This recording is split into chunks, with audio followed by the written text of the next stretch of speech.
Well, so I wanted to spend our time focusing in on one specific episode, which is the Thanksgiving episode. That episode jumps out at me, obviously, because Ted, you're in one of the all-time great Thanksgiving episodes, the Cheers food fight. Mhm. So seeing you back in a Thanksgiving episode warmed my 80s loving heart. So when Mike first pitched you on the idea of doing a Thanksgiving episode, how did you respond to it? What were your thoughts about doing it? To be honest, I didn't connect it back to Cheers, but I love the idea of my character's slight rigidity. And this is the way things work in my home traditionally, and I'm so happy to share it with you. But this is the tradition.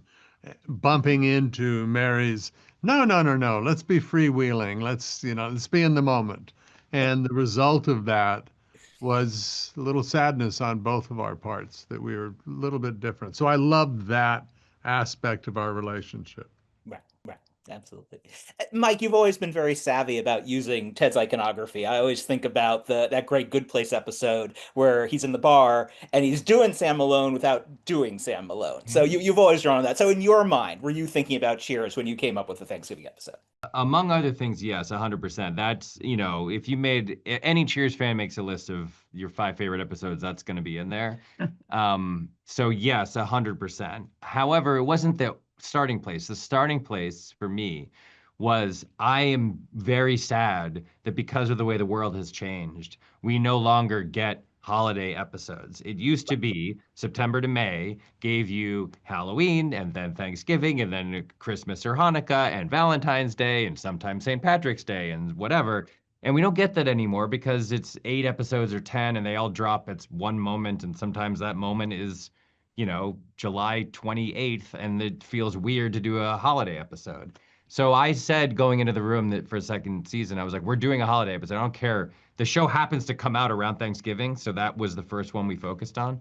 But I really, really wanted to just do a holiday episode. And then the combination of that Cheers episode and the relationship that we built between Charles and Mona, like the holidays, especially Thanksgiving, are a time when small differences in worldview often find themselves creating blowups or conflagrations of some kind. And so it just became the perfect setting for us to say, okay, these two meet and they get very giddy about each other and they start dating and it causes some problems, but generally speaking, they're really happy. What is the first sign of trouble? Well, Thanksgiving. That was the premise of why we did it. Right. Yeah, yeah. Yeah, Mary, as Ted alluded to, what's great about Mona in the episodes is she is the chaos agent. If anyone was going to start a food fight, it would be her, I think. So, No, damn it. right, you missed Do out on another it. one. I know, it's true. Right, but tell me about being that part of it, of that episode, knowing that Mona was that X factor at the table, for lack of a better word. Well, I'm a little bit that way in our family, if I have to admit it, because I do come up with weird. I have one dessert that I have to make every year, and everyone loves it, and it's a chocolate pie. And then I always throw in a new Mary dessert, and people get upset because I'm not just making a pumpkin pie again. So it's like pumpkin ginger snap tiramisu. Who doesn't want that? So I kind of, it felt actually pretty familiar to me. Mary had at one point, I don't know when, but she was like, I want to wear a fez at some point. And we were like, okay. And then there's just a scene in the Thanksgiving episode where she just is wearing a fez. It's not explained. She never wears it again. We don't see where it came from or where it goes to. But there was something so wonderful about it because it was like, it just explained what was happening, which was that she was getting almost an electrically excited feeling out of just what's next? What's new? Else can I do? She found it somewhere in some closet and put it on. And it became a sort of representation, a physical manifestation of the degree to which she was running this Thanksgiving off the rails. And I just loved it so much. And people kept going, like, is she gonna wear it for the rest of the episode? And I was like, no, it's gonna disappear and you'll never see it again. But it made sense in the moment. Right, the Thanksgiving fizz, a great Yeah, tradition. Yeah. I love it. sure. Yeah. Well, Ted and Mary, Mike talked earlier about how this episode allows us to see those fissures of a relationship between Charles and Mona. They're giddy at first, and this is where they really run into that reality of, oh, we do have differences, and it sets the table for where we go. So tell me about navigating that and bringing that out in their characters, exposing those fissures for us. Wow. Well, I think they both have, a lot of times if they're fissures, one person is clearly wrong, Mhm. and the other one, you could pick sides easily. What I loved kind of about this is, yeah, chaos, but her chaos in every time with different characters that she creates chaos with, she's right. Something good comes out of it. And yeah, you can understand me and my point of view and not wanting to give up, so easily. And I'm wanting her to learn about me and my family. And she didn't really, you can take sides but it's pretty evenly matched. I think they're both right. There is something to be said for the pie that everybody can't. I'd like to think my chocolate pie is the pie everyone would fight for. That some kid might go out and try to buy one just like it because it is hell to make. But I also think that it's fun to say what your favorite concert is instead of what you're thankful for. I'm still thankful my favorite concert was the Beatles, first and favorite. Sorry, I had to say it. Had to slip it in. Had to drop it. She has an Academy Award and she saw the Beatles as a kid. You Hey, can't beat I didn't that. say anything about the I Academy know. I'm Award. sorry.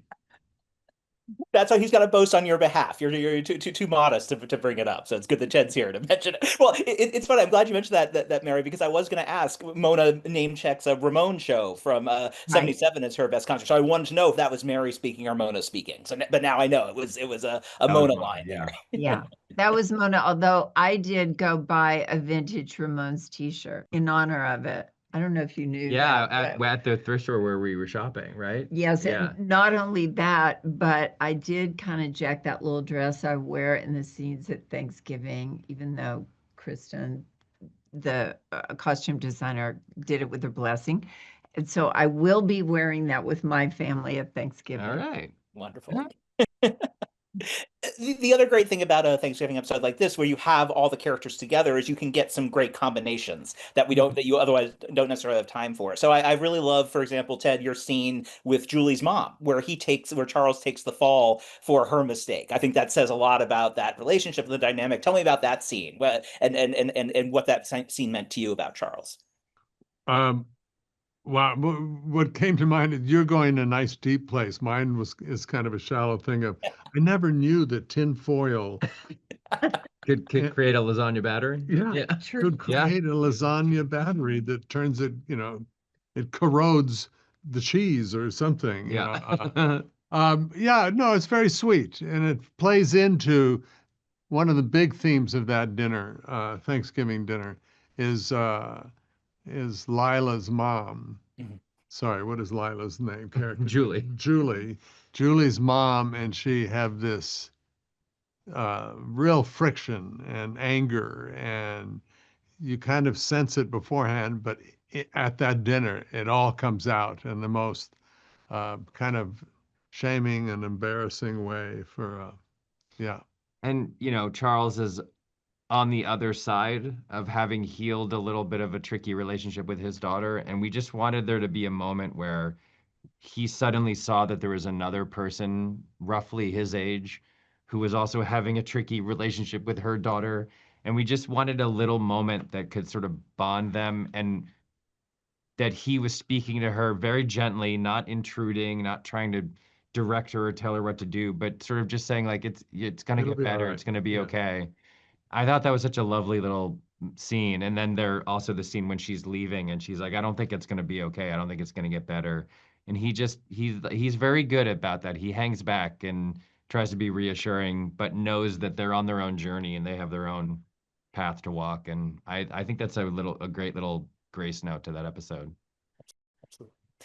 And Mary, I love that we get to see more of Mona's relationship with Emily, and because that's such a great storyline That was throughout a throughout wonderful the I was scene. series. Yeah. just I love thinking that. about that. I was just thinking how wonderful Mary Elizabeth, who plays his daughter, is, and in at this kind of very kind of fulsome moment in that dinner, she bursts into tears because she misses her mom.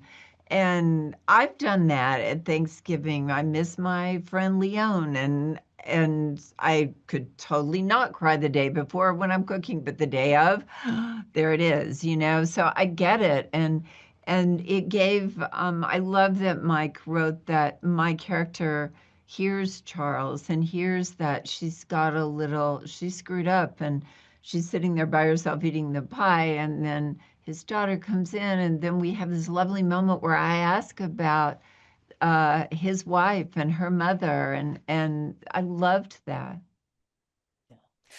Mike, did you have to sort of resist yourself from doing a bigger comic set piece for here? Because obviously, one of the great things about those old Christmas and Thanksgiving episodes is you would get a food fight. You would get this big comic moment. Did you have any versions where you did something big like that? No, it's the difference between a multi-camera show and a single camera show, I think, is like when you trap everyone at a big event like Thanksgiving in front of a crowd, you've got to pay it off somehow. But a single camera show is a little more interested in like the kind of like tiny little moments and small dramas and what's sort of running underneath those moments. So, you know, we put everybody at that table and we have a little bit of that energy when Mona sort of disrupts everything and says like, "What's your favorite concert?" And then, well, there's Jason Mantzoukas. He probably has something to say about this. And so we did a little bit of it, but really what we built to in that moment was the dramatic story of what happened, of what the real history of Julie's mom was.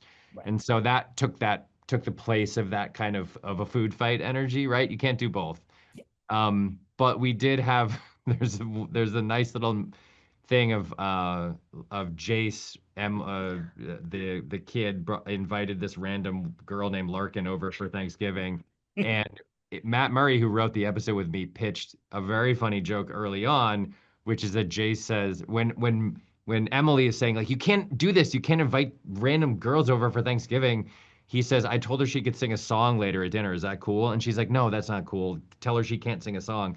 So Matt pitched that on the set and we did it. And then as soon as we did that, we were like, oh, the way this very dramatic scene should end is with her like strumming a guitar and asking if this is not the right time. And so all of that stuff, and this is why it's great. I mean, I've been working with Matt for 20 years now on different shows or longer. And I wanted to write the episode with him because there's a lot of very dramatic stuff in it. And I was like, this is the funniest writer I know. Maybe if we're on the set together, we can come up with little moments where we get to brighten the corners with jokes here and there. And he also on the set pitched the joke where when Charles spills the lasagna and Mary Elizabeth goes, I'll get a mop. Matt pitched the joke where Jason Mantzoukas says, and I'll go ask our neighbors if we can use their trampoline later. It was also Matt Murray on the set in the moment. Like, so I really, you know, the fun of holiday episodes to me, even when they're very dramatic, is you're trapping people in a room. And trapping people in a room for a comedy show means you got to have jokes like that. And that's why Matt was the perfect person to write it with me.